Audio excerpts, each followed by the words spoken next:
پاکستان دے ڈاکٹراں نوں تے پاکستان دے وکلاء دے اندر اللہ انسانیت دا درد پیدا فرمائے.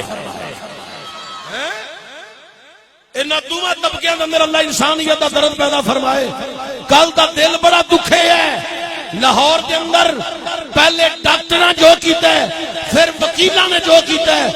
پورے پاکستان دے مسلماناں دے دل زخمی نے. ہر پاکستانی دا دل زخمی ہے. پہلے ڈاکٹراں دی وجہ تو پھر وکلاء دی وجہ تو. حضرات انہاں دوواں نے جڑا پاکستان دے اندر ماحول پیدا کیتا ہے اے پاکستان دے کسے محب وطن نو انہاں دا ماحول پسند نہیں آیا. حکمران تے کہندے سن مدارس کا نظام تبدیل کیا جائے. مدارس کے اندر جو نصاب ہے اس نصاب کو تبدیل کیا جائے. تو میں حکمرانوں کو کہتا ہوں مدارس کا نصاب نہ تبدیل کرو. یہاں پر قرآن پڑھایا جاتا ہے, مصطفیٰ کا فرمان پڑھایا جاتا ہے. یونیورسٹیوں کے نصاب کو تبدیل کرو اور یونیورسٹیوں کے اندر قرآن کا ترجمہ لازمی رکھو, قرآن کی تفسیر کو لازمی رکھو اور ساتھ ادب کی کتابیں پڑھاؤ تاکہ کوئی کالا کوٹ پہن کر اور ڈاکٹر کی ڈگری حاصل کر کے بے دردی کے ساتھ مسلمانوں کے دل میں دکھاتا رہے. ان کے اندر ادب بھی ہو, حیا بھی ہو اور امت مسلمہ کا بھی درد بھی ہو اور ان کے اندر انسانیت کا درد بھی موجود ہو. اسلام نے جو انسانیت کا درس دیا ہے پوری دنیا میں کسی مذہب نے ایسا درس نہیں دیا جو اسلام نے انسانیت کا درس دیا ہے. ہر غیر مسلم کو بھی تحفظ اسلام نے دیا ہے اور اسلام نے جو انسانیت کا درس دیا ہے وہ کسی مذہب میں ایسا درس نہیں ہے. الحمدللہ. تو میں حکمرانوں سے کہوں گا مدارس کے نصاب کو تبدیل کرنا چاہتے ہو, ضرورت ہے یونیورسٹیوں کے نصاب کو تبدیل کیا جائے. مدارس میں طالب علم کو استاد مارے لیکن چھٹی کے وقت وہ اپنے استاد کی جوتے اٹھانا بھی اور پاؤں میں اپنے استاد کے پہنانا بھی باعث فخر محسوس کرتا ہے. اور یہ جو یونیورسٹیوں سے فارغ ہیں ان کے اندر برداشت کا مادہ نہیں ہے. ایک طبقے نے بات کی ہے, دوسرا جنجال پورا لے کر آ گیا ہے. یہ نکلے ہیں وہ بھی اپنے آزار لے کر نکل آئے ہیں. یہ پاکستان کے اندر پڑھے لکھے لوگوں کا حال ہے اور مدارس کے طلباء کو سمجھتے ہیں یہ ان کا جو ذہن ہے نا یہ مفلوج ہو چکا ہے. یہ غریب غربا لوگ ہیں. مدارس کے طلباء, علماء اور ائمہ مساجد اور یہ خطباء اور یہ مفتیان اسلام, یہ جو مدارس کے لوگ ہیں یہ پرانے لوگوں کے نظریات پہ چلتے ہیں. ہاں ہم پرانے لوگوں کے نظریات پہ کھڑے ہیں.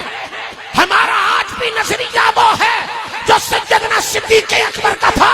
ہمارا نظریہ آج بھی وہ ہے جو حضرت فاروق اعظم کا تھا. ہمارا نظریہ آج بھی وہ ہے جو حضرت عثمان غنی کا تھا. ہمارا نظریہ آج بھی وہ ہے جو حضرت شیر خدا, مشکل کشا, تاجدار حال عطا حضرت مولا علی کا تھا. آج بھی ہمارا نظریہ وہ ہے جو حضرت امام حسن مجتبی کا تھا. ہمارا نظریہ آج بھی وہی ہے جو کربلا کے قاری حسین کا نظریہ تھا.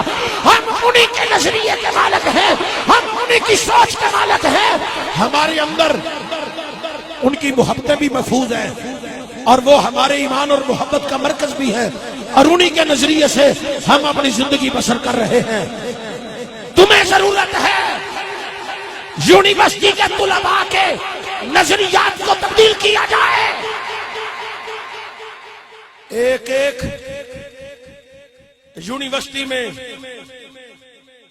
ایک پیریڈ کسی عالم دین کا بھی ہونا چاہیے تاکہ تمہیں تمیز سکھائیں. کالا کوٹ پہننا اور ڈاکٹری کی ڈگری حاصل کرنا یہ کوئی کمال نہیں ہے. کمال تو یہ ہے کہ تعلیم حاصل کر کے اپنے اندر انسانیت پیدا کریں اور انسانیت کا درد پیدا کریں. ایک ایک عالم دین کو ایک ایک پیریڈ دیں، وہ تمہاری تربیت کرے. اور میں تو کہتا ہوں صرف یونیورسٹی کے طلباء کی تربیت کی ضرورت نہیں، وقت کے فرعون عمران خان وزیر اعظم کی تربیت کی بھی ضرورت ہے، جس نے رسول اکرم کا ذکر کرتے کرتے حضور کے لیے نازیب الفاظ بیان کیے اور کہا کہ کافروں نے مسلمانوں کو، کافروں نے مصطفیٰ کو ذلیل کیا، معاذ اللہ استغفر اللہ. ایسا لفظ حضور کے لیے بولنا، یہ ہمارے ملک کا وزیر اعظم ہے. تم نے کہیں سے تعلیم حاصل نہیں کی، یورپ اور برطانیہ کی یونیورسٹی میں جاتے رہے ہو. آؤ پاکستان کے داتا گنج بخش علی حجویری کے کسی مرید سے، کسی غلام سے، حضرت گولڑوی پیر سیدنا مہر علی شاہ رحمت الرحمان کے کسی مرید سے، سید نصیر الدین نصیر گولڑوی علیہ الرحمہ کے کسی مرید سے، پیر سیال لجپال کے کسی مرید سے، ارے پیر جماعت علی شاہ محدث علی پوری کے کسی مرید سے کچھ اسباق حاصل کرو. تجھے بولنے کا طریقہ آ جائے کہ جب مصطفیٰ کی باری آئے ان کا نام لینے کی، تجھے پتا ہو میں نے کون سے الفاظ کا چناؤ کرنا ہے، حضور کے لیے کیسے کیسے الفاظ بیان کرنے ہیں.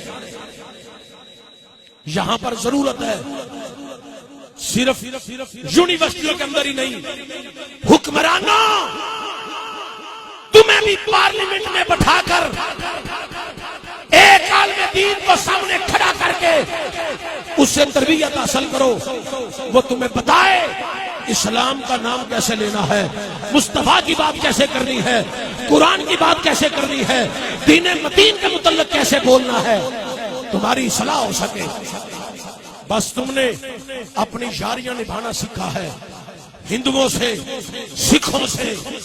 کرتارپور کا بارڈر تو کھول دیا، سکھ تو راضی کر لیے، مگر پاکستان کے وہ کئی سکول جہاں پر طلباء کرام آج بھی دنیا کی تعلیم حاصل کرنے کے لیے آتے ہیں تو بیٹھے سہمے ہوتے ہیں کہیں سے یہ چھت گر نہ جائے، یہ دیوار گر نہ جائے، ہمارا لینٹر ہمارے اوپر نہ آ جائے. تمہیں کرتارپور کا بارڈر تو یاد آ گیا، تمہیں پاکستان کے وہ غریب غربا لوگوں کے تعلیم کے مرکز وہ یاد نہیں رہے. ان مراکز کو آباد کرنا چاہیے تھا، پہلے یہ مراکز آباد ہوتے اور پھر کہتے ہیں پاکستان میں 400 سکھوں کے جو گردوارے ہیں ان کو تعمیر کیا جائے گا اور کئی سینکڑے سیلمے بنائے جائیں گے. اپنی زمینوں پہ سیلمے بنا لو، اپنی زمینوں پہ گردوارے تیار کر لو. پاکستان کے مسلمانوں کو مساجد کی ضرورت ہے اور ان مدارس کی ضرورت ہے جہاں پر رسول اللہ کا دین پڑھایا جائے.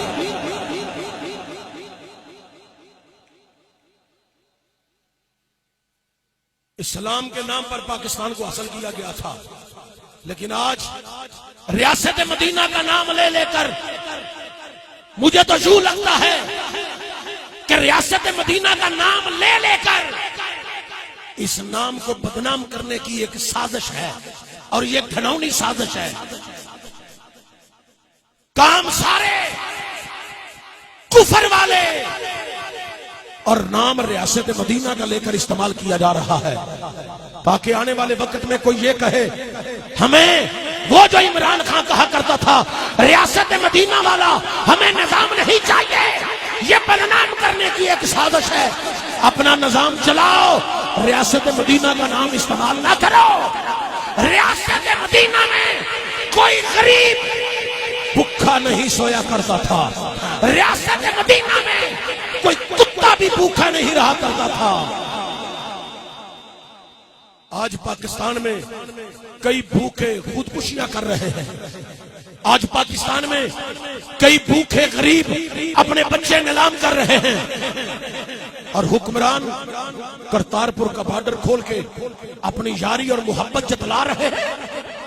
تمہیں سکھ مبارک ہو، ریاست مدینہ کا نام لینا ہے تو پھر یونیورسٹی کے اندر اسلام کا نظام نافذ کرو۔ آئین پاکستان کے اندر اسلام کی وہ بہار جو ہے اس کو پورے پاکستان میں نافذ کرو، پھر پتہ چلے کہ تم ریاست مدینہ کے نعرے کے حقدار ہو۔ اللہ تعالیٰ ایسے حکمرانوں کو ہدایت نصیب فرمائے، اور پاکستان کے ڈاکٹروں کو اور پاکستان کے وکلاء کو بھی اللہ انسانیت کا درد عطا فرمائے۔ میں جب کل وہ دیکھ رہا تھا، کئی نوجوان اپنی والدہ کی ڈیتھ کی وجہ سے رو رہے تھے، اپنی بہنہ کی ڈیتھ کے لیے رو رہے تھے، اور ان کی آکسیجن اتار دی گئی۔ کئی ایسے شخص بزرگ جن کی آکسیجن اتار دی گئی، اور 5-6 اموات ہو چکی ہیں۔ یہ پاکستان کے پڑھے لکھے لوگ ہیں، ڈاکٹر اور وکلاء۔ میں دونوں کا حمایتی نہیں ہوں، ان دونوں نے کام غلط کیا ہے، اور حکمران ہمارے سوئے ہوئے ہیں۔ جب حملہ ہوتا ہے پھر سارے چینل دکھا رہے ہوتے ہیں، اور حکمران بھی اپنے بیان چلا رہے ہوتے ہیں۔ اللہ ان کو ہدایت عطا فرمائے۔ یہ پاکستان میں آفت کی صورت ہے، افراتفری جنگ کا عالم جو ہے اسی وجہ سے ہے کہ حکمران بھی اسلام سے دور ہے، عوام بھی اسلام سے دور نظر آ رہی ہے۔ اگر چاہتے ہو پاکستان میں ہمیشہ امن قائم رہے تو پھر قرآن کا سہارا نہ چھوڑنا، فرمان کا سہارا نہ چھوڑنا، ایک ہاتھ میں قرآن اور دوسرے ہاتھ میں فرمان رکھنا، پھر انشاءاللہ کامیابی آپ کے قدم چومے گی۔ اللہ تعالیٰ ایسے حکمرانوں کو ہدایت نصیب فرمائے۔